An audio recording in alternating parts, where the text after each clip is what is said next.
Hello, you lovely Hammers fans. It's Nick from Claret and Booze. I hope you're all well. I've got a lot to be talking about today. Going to be semi-controversial. Unlike me, I know. Welcome, Diouf, by the way. We've seen the emojis. He's on board. Good signing, I think, I hope. Looking forward to seeing you, mate. Welcome on board. But I spoke about him yesterday. That's done. Move on to the next one, hopefully. Before we get started, if you are new to this channel, please subscribe. And don't forget, drop a like on the video. 725 people have now subscribed in the last 28 days. It keeps going up. Amazing. Honestly, it really does pick me up when we get kind of a response like that. And I think it's like the last 8 or 9 videos we've had over 1,000 likes on. So honestly, thank you very much. I really do mean it. Makes it all worthwhile.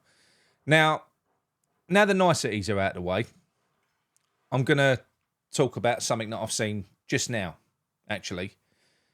And before I do, I just want to clarify that I haven't got an issue with people being positive.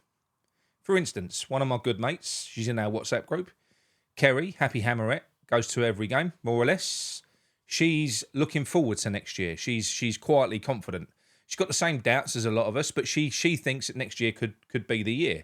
And that's what we all hope, but it's not what a lot of us believe. But there's nothing wrong with that, because she's positive, as she always is, but she isn't basically using that positivity and turning around and rejecting everybody else's concerns.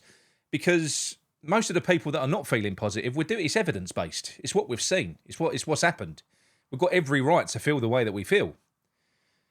So I've got no issue with positivity or negativity, but both sides, it becomes toxic when you shut down the other side of the argument. So toxic positivity is exactly that. I'm not listening to it. I'm not having it. No, negativity, no place in here. We only want an echo chamber.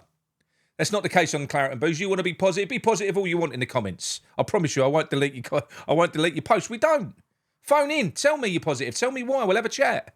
So I've got no issue with it, but debate is healthy and debate has to happen. But why am I making this video? Okay, look, I'm going to be open and honest. Okay, I'm going to clarify first. The video that I'm about to talk about, it's not about the person that's made the video or the message. Well, it is the message, but I'm seeing it more elsewhere from other places. And Gonzo just made a video about it was more about sort of being accepting of the situation that we're in and how we need Potter now. We need him to succeed, which he's absolutely right with. We do need Potter to succeed. Because we've, once again, put all of our eggs in the manager's basket. When we're we haven't learned from our mistakes. So if this doesn't work and it goes the same way as all the other times when we've done this, we're screwed, because we won't have the finances next summer to dig ourselves out of this mess. Because when you do change manager, and you've got a culture of the manager getting all of his own players, when that new manager comes in, they go, well, I want my own players. I don't want these players. And they know that they're working for a board that will do that. They'll sell the old players at a loss, and they'll bring new players in. That's the merry-go-round. That's the reason we're in financial ruin. So we absolutely need Potter, whatever it is that he's going to do, to succeed. I agree. But where I draw the line, and like I said, Gonzo does go on to talk about this, but I genuinely believe that this is the way Gonzo feels now. I think he's gone through a metamorphosis, and he's now at a stage where I've had my fingers burned before with other managers, and you know what? I'm just going to get behind Potter, 100%, blah, blah, blah, blah, blah. That's fine. I get it.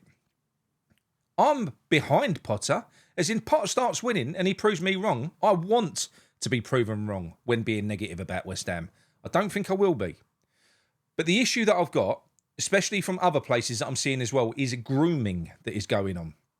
Now, when I talk about grooming, I'm talking about almost changing the mindset of a very disgruntled fan base so that we don't just accept mediocrity, because good football doesn't matter. It doesn't matter how you get results. Good football, it don't matter. As long as we survive, don't matter about league positions, as long as we stay in the league. It's not just about accepting mediocrity. The grooming is almost trying to get people to show gratitude for that mediocrity as well. Well, I'm sorry, no.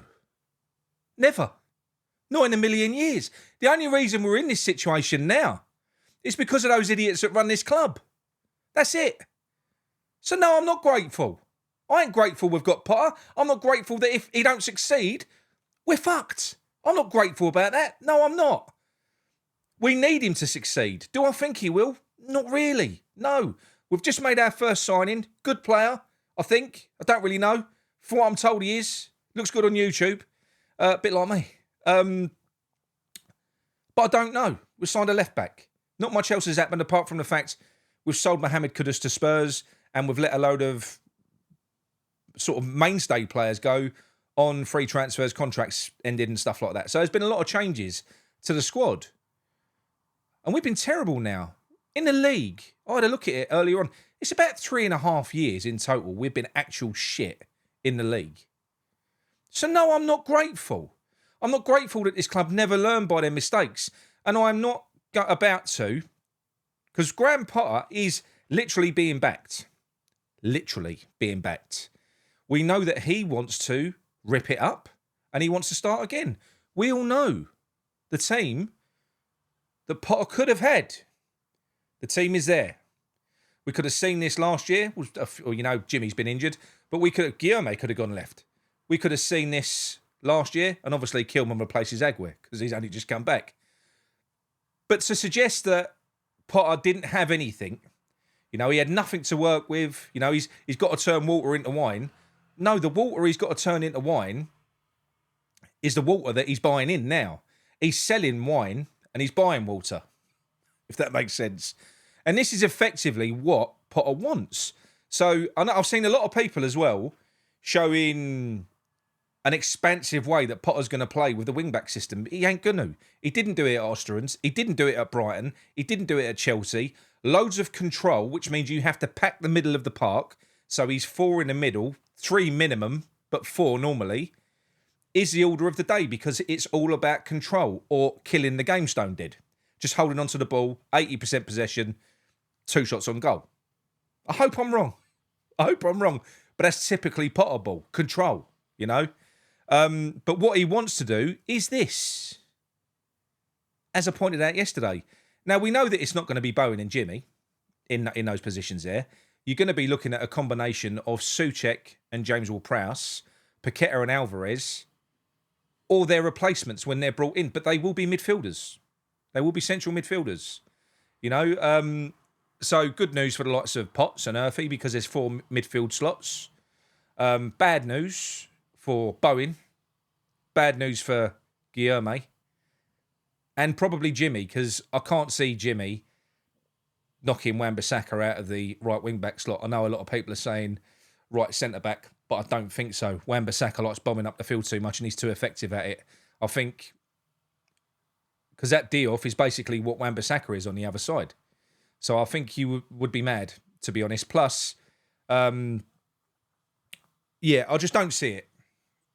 I don't see Jimmy long term. Maybe a tweak later in the game, you put Jimmy back there, or if you're playing against opposition that are a bit weaker and you want to flood them, then you'll go for attacking players in those wing-back positions. But for me, I think it's going to be Wan-Bissaka and Diouf in the wide positions.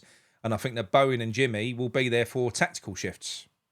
Long term, once Potter's got all of these players. The likelihood is that Paqueta and Alvarez are not going to be there in that team. They're not going to be there. So it's a complete new midfield. But likelihood is that James Ward-Prowse and Souček will still remain. So he wants to do this. He didn't do very well at the end of last season. He didn't play in a style that could possibly get the best out of that team. Never once attempted to not have Souček, not have James Ward-Prowse, not have the idiots in the team and just play his best players. We never saw it once, even at the end of a season where we had nothing to play for, didn't play the kids, didn't do it once. We always had the team that was on the pitch watered down with weak links. So this team that he's got to rip up and start again with, he's choosing to do it. So yes, he does need to turn water into wine. I completely agree. I'm not having this, whatever Potter does now, we've just got to be grateful for it. No, I'm not. Potter, for me, he's not starting with a clean slate. He ain't getting a pre-season again. He's just had 6 months. If we start this season bad, and in the first 10 games we're in that bottom 3, we ain't getting out. So whatever he does, he's got to kick on and kick on quick. And hopefully these players that he's targeting, we can convince a few of them that the better players, the midfielders, we've had quite a few turn us down, but we do need a Harvey Elliott. We needed a Richard Rios. Especially if the likes of Paqueta and Alvarez are going. We need 1 or 2 players of that level coming in because, as I've said before, these young players, it's good to have a few of them in your team to give you energy and a desire and stuff like that. But if you haven't got any top-class players in your team, are sort of experienced to bring these lads on, you're just going to be Ipswich. They had loads of young talent, loads of it in their team, full of them, packed full. We've got to have a core of top players if we want to stay in the Premier League. It is the Premier League. It's sometimes those players that get a lot of criticism that will get you out, that will get you over the line. You know that they will. They've got that star quality. I know a couple of players score all the goals, but it's the other players that that can create them and cause the chaos that confuses teams, and you end up with a few opportunities to score. So, no, for me, going back to the original point, which was directly in reaction to Gonzo's video, but not because of Gonzo, because like I said, I think he's just had a change of mindset, which is absolutely fine. But I reject all messaging that says I now need to be grateful for mediocrity, that we are now little old West Ham again, and you've just got to accept it and be grateful because we've been spoiled. We've been spoiled. We haven't.